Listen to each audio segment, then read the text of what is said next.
Namaste. I, JVN Sheetal Singh, Assistant Professor at Jyoti Vidyapeeth Women's University, Jaipur, in Faculty of Pharmaceutical Science.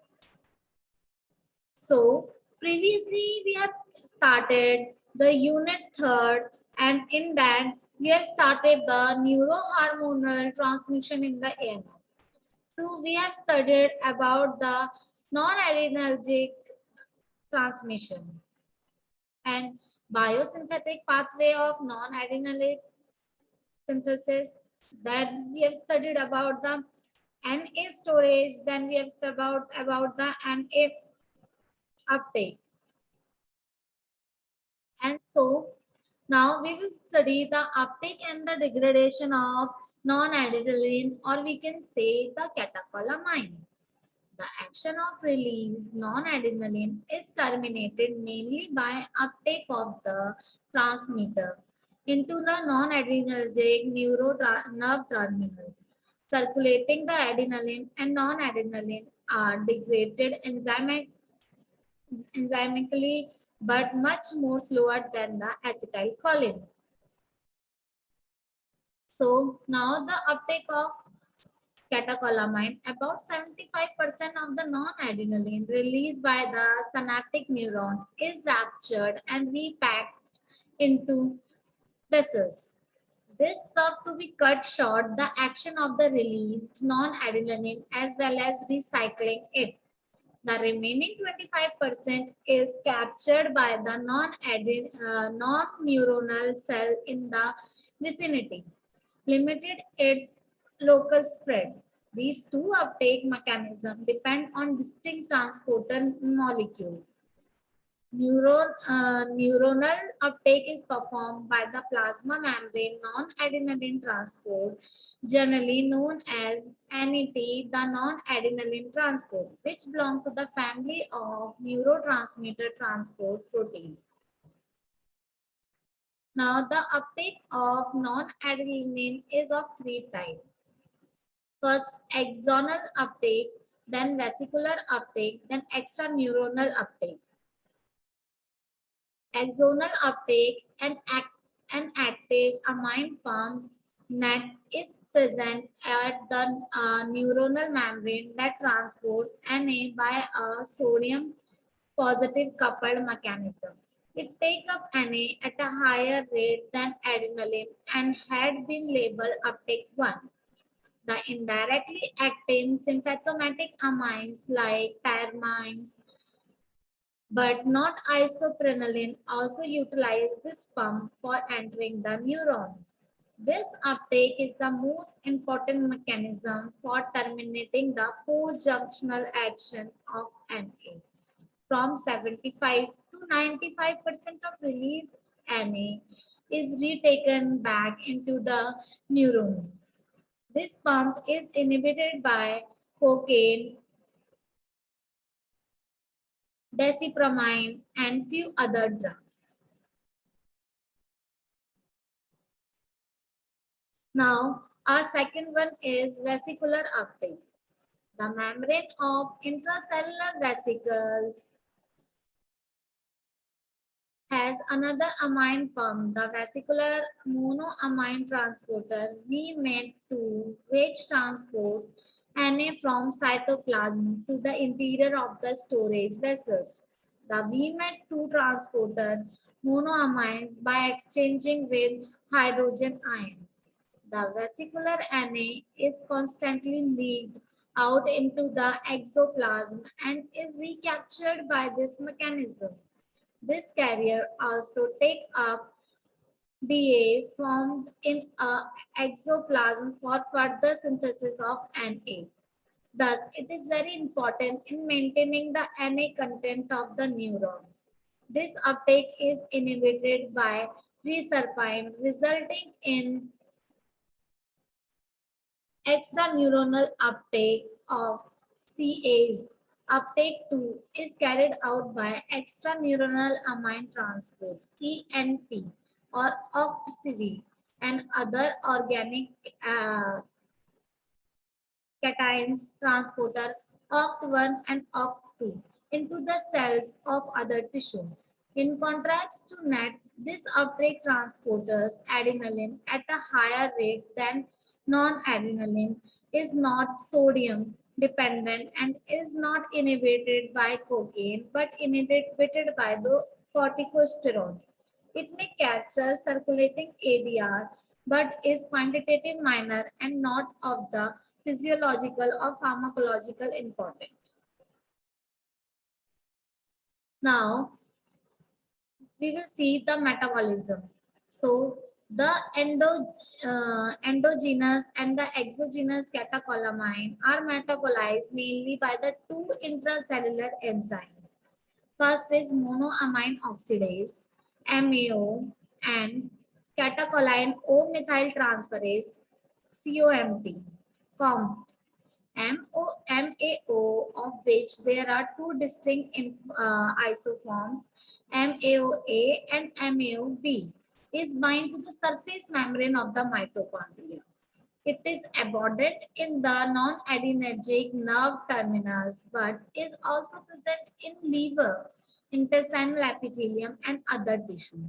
MAO converts the catecholamine to their corresponding adenylines, which in the periphery are rapidly metabolized by the adenylyl dehydrogenase to the corresponding carboxylic acid.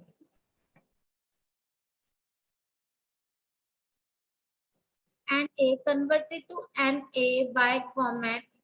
MAO catalyzes conversion of NM to NM anhydrate, and M anhydrate is directly converted to VMA by ADH, and VMA is the major metabolite which is excreted through the urine. When MAO enzyme act on the Na, it converted to Na-adenyl. A are converted the NM adenyl directed into the MHPG, which is the minor metabolite of Na and is secreted through the urine.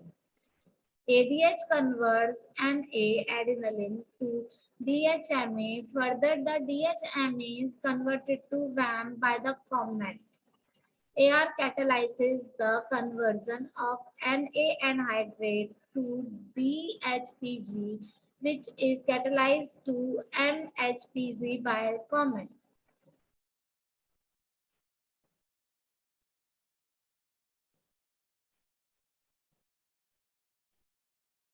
Now the adenoreceptor. The catecholamine should bind to the adenoreceptor to produce the effect. So first we will see the classification of adenoreceptor. They are classified into two, alpha and beta. Then the alpha is alpha 1 and alpha 2, and beta is beta 1 and beta 2. After alpha 1, it is beta 3, which is A, B, C, and alpha 2 is A, B, C. Alpha is non-adrenaline, then adrenaline, then isoprenaline. And beta is isoprenaline, then adrenaline, then non-adrenaline. Now the classification of adenoreceptors is mainly means pharmacological classification into the alpha and beta subunit, based originally on order to potency among agonists, later on selective antagonists. Adenoreceptor subtype 2 main alpha adenoreceptor subtype alpha 1 and alpha 2, each divided into 3 further subunits. It is A, B, and C. 3 beta adenoreceptor subunit, beta 1, beta 2, beta 3. All belong to the superfamily of G protein coupled receptor. Second messenger, alpha 1 receptor activate the phospholipase C, producing the inositol triphosphate and diacetyl glycerol as second messenger. Alpha 2 receptor inhibit adrenaline cyclase, decrease CAMP formation. All type of beta receptor stimulate the adrenaline cyclase. The main effect of the receptor activation follows alpha 1 receptor vasoconstriction, relaxation of the gastrointestinal smooth muscle, salivary secretion, and hepatic glyconeogenesis. Then alpha 2 receptor inhibition of transmitter release, including non-adrenaline and adrenaline release. For autonomic nerves, the platelet aggregation, vesicular smooth muscle contraction, insulin release is controlled by that. Then beta 1 receptor release cardiac rate and the force. Then beta 2 receptor are for bronchodilation, vasodilation, relaxation of vesicle smooth muscles, hepatic glyconeogenesis, muscle tremor. Beta 3 receptor is lipolysis and thermogenesis, bladder muscles relaxation. Adenoreceptor agonists selectively alpha 1 agonists include the phenylphrine and oxymetazoline. Selective alpha 2 agonists include clonidine and alpha methyl non-adrenaline. They cause a fall in the BP partially or partly by inhibition of non-adrenaline release and partly by a central action. Selectively, beta 1 agonists include the dobutamine. Increase cardiac contractility may be useful clinically, but all beta 1 agonists can cause the cardiac dysrhythmia. Now, the selective beta 2 agonists include the salbutamol, terbutaline, and salmeterol, used mainly for their bronchodilator action in the asthma. A selectively beta 3 agonist is used to treat the overactive bladder. Beta 3 agonists promote the lipolysis and have potential in the treatment of many diseases.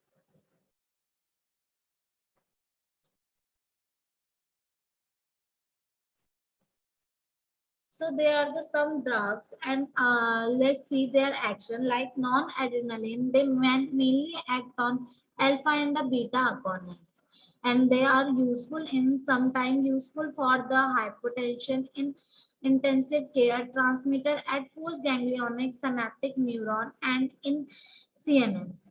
Now, the unwanted effect is hypertension, vasoconstriction, tachycardia, or reflex bradycardia. Then ventricular dysrhythmia. Pharmacokinetic aspect is poor absorption by mouth, rapid removal by tissue, metabolized by MAO and COMED. Plasma half-life is 2 minutes. Plasma T1 by 2 is 2 minutes. So next is the adrenaline, which is epinephrine. Alpha and beta agonists, asthma, emergency treatment, anaphylactic shock, cardiac arrest added to local anesthetic solution. Main hormone of adrenaline medulla. So it is used in this. Now the unwanted effect is as non-epinephrine. Pharmacokinetic aspect are as non-epinephrine given by IM or SC, IV infusion in intensive care setting. Next is the isoprenaline, beta agonist, non-selective asthma, used in the asthma, and unwanted effect is tachycardia and dysrhythmia. Pharmacokinetic aspect in this is some tissue uptake followed by inactive comet, and plasma T1 by 2 is 2 hours. And it's all now replaced by the salbutamol in the treatment of the asthma. Now, the dobutamine beta agonist, non-selective, and the use in the cardiogenic shock and the dysrhythmia is the unwanted effect. Plasma T1 by 2 is 2 minutes. It is given by IV. So next is the salbutamol. Salbutamol is beta 2 agonist, asthma prematuration, labor, tachycardia, dysrhythmia, tremor, peripheral vasodilation. They are their unwanted effect. So this is all about this. Hope you will understand this. For any query, you can comment below. So now you can write your question. First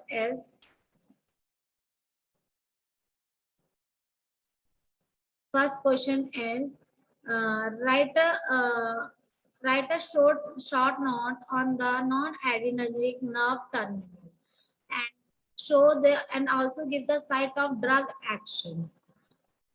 So this is all about this. Thank you and namaste.